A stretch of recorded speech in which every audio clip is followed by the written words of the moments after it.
Calijah Kancey is officially back, and the guy had a monster game against the New Orleans Saints. And today we're going to analyze the tape against the Saints. We're going to analyze this guy's NFL debut in his second year, and I'm excited to get into the tape because there are a lot of really good plays on tape. There are a lot of plays that I feel like if you don't actually watch the tape, you might miss. You might miss the impact. You might miss how he's able to beat people and generate pressure on the quarterback. And here's a great example of that. On this one here, he's going to not only get chipped by the tight end, but as he gets chipped by the tight end, the right tackle is going to have to take him. And you can see Calijah Kancey basically ends up getting right around both of those guys, and he gets instant pressure on the quarterback.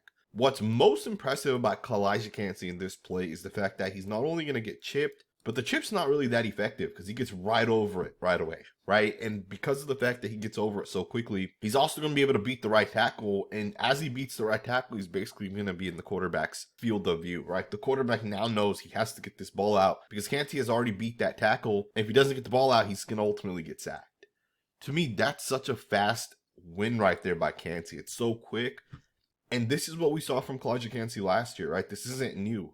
We've broken this guy's tape down multiple times on this channel, and the guy's been very good on tape pretty much since his rookie year, pretty much since his debut back in preseason of last year.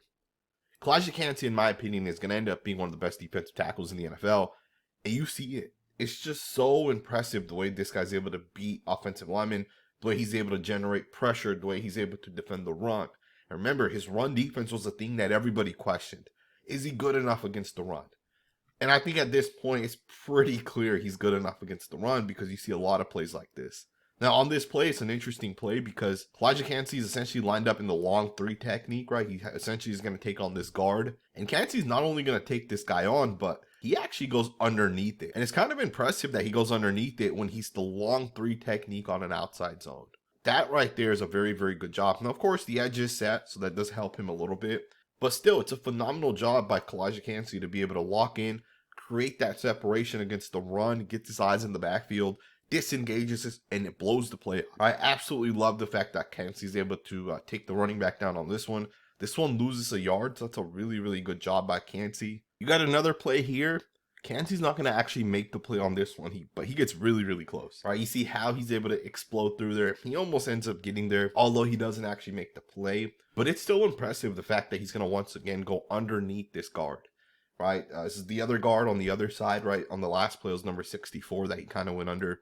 This time it's going to be 67. And again, he's playing that long three technique, right? So you can see he's going to take that guard on essentially. And he puts his arm right over the top. Phenomenal job, right, to utilize like that pass rush move to avoid the block. And although he doesn't make this play, I mean, he gets very close, right? So again, great job by Kancey to be able to show off that speed. Doesn't actually make the play, but you see the quickness, right? You see the flashes with Kancey, and trust me, that quickness and those flashes do end up leading to him having a lot of success. Take this next play as an example. Kancey's going to get out of there so quickly. He's so fast. He's so explosive. And you can see that the right tackle is not going to be able to get down to him, and the right tackle really doesn't even try. The guard here is going to end up pulling over here towards the left. The center tackle will have to make sure they're able to fill this gap over here, and they're not supposed to allow Kancey to get through that gap. But the fact that this guy's so explosive, you see the center's not going to be able to get there in time. And you see this play basically just ends up getting blown up, so this is a really good job by Kancey once again to generate pressure. To me, if you're going to run these play action power concepts, where it's a play action, but you're trying to essentially pull the guard. In order to have success doing this, you got to do this where it's away from Kancey. Because Kancey's so fast, he's so explosive. And the Buccaneers always are bringing different blitzes. They're always putting different guys on the line of scrimmage. They're trying to confuse the pass protection. They're blitzing safeties and corners. With Kancey being so quick, you don't want to pull a guy that you're essentially putting up in front of him.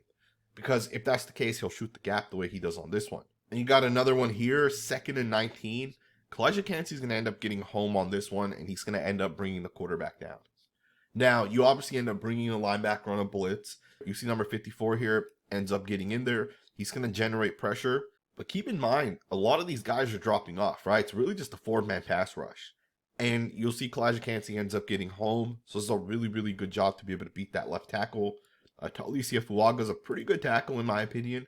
Obviously, he's not a finished product today, but you see Kancey does a good job being able to avoid him, and he ends up getting in there, and he ends up making the play on the quarterback. But he had other plays as well, right, where he was able to get to the quarterback, he was able to generate pressure, and it was instant pressure too, right? And this is another great example of that. On this one here, of course, he's lined up once again against the rookie tackle. Now, before we go forward, I want to just take a second to give a big shout out to the sponsor of this channel, because this content would not be possible without Underdog. If you guys have never utilized Underdog before, trust me, man, you guys are missing out. I don't do traditional fantasy sports that often. I did do one league this year, but generally speaking, I'm not really doing it anymore. And that's mostly because of Underdog. Underdog has this game that I really, really enjoy. It's called Pick'em. Essentially, you're going to go out there and just make picks that you think are going to be right. They'll have pretty much every pick you can think of for every player, and they have multiple categories as well. So an example would be, I think Aiden O'Connell is going to throw for 125 yards. And you're essentially just going to pick higher on that, right? I think he'll have more than 125 yards. You might say, hey, Dak Prescott's going to have at least 2 touchdowns, and pick higher on that. You might say Caleb Williams is going to have a rushing touchdown.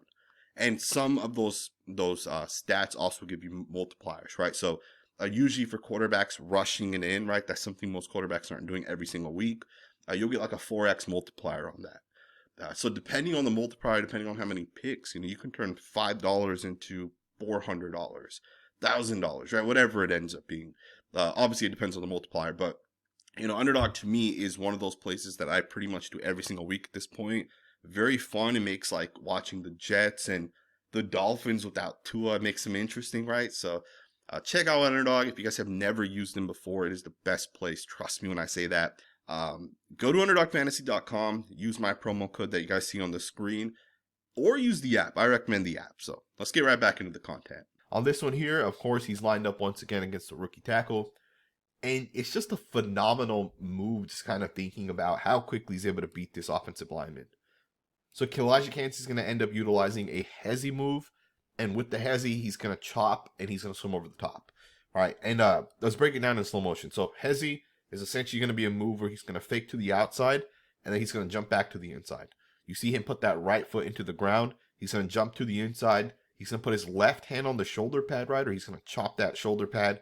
And essentially, he's going to bring the right arm over the top at the same time, all right, which is a swim move.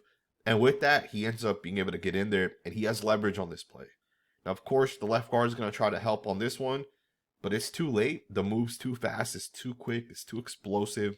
And because of that, he's able to split that double team, and he generates pressure on the quarterback. And it's just 3rd and 15, and the quarterback basically just throws this pass away. So that's a great job right there by Calijah Kancey to be able to generate pressure and essentially almost get to the quarterback. Right? Calijah Kancey is a very, very, very good football player when it comes to pass rush. The guy has so many different moves. Right? He'll swim over the top. He'll hezzy.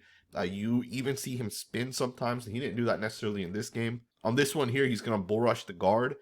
And he does a pretty good job once again generating a little bit of pressure, right? The quarterback, instead of going through his reads, instead of going through the progressions, is going to end up just checking it down to the running back essentially, right? Because he doesn't feel like he has enough time with the left guard being bull rushed right into essentially where the quarterback's going to try to step up to drive the football downfield, right? So it's a good job right there by Kancey to push 64 right back into the quarterback. And again, the guy had a really, really, really good game. I think Calijah Kancey legitimately has upside to become one of the best defensive tackles in the NFL. When he came out, obviously him and Jalen Carter were ranked as 1 and 2 for me. And I actually put a video out where I said there's a chance Calijah Kancey could be better than Jalen Carter. From a pure pass rushing perspective, I always felt that he moves better than Jalen Carter. And I'm not saying that he's going to be better, but I think there's a chance he could be.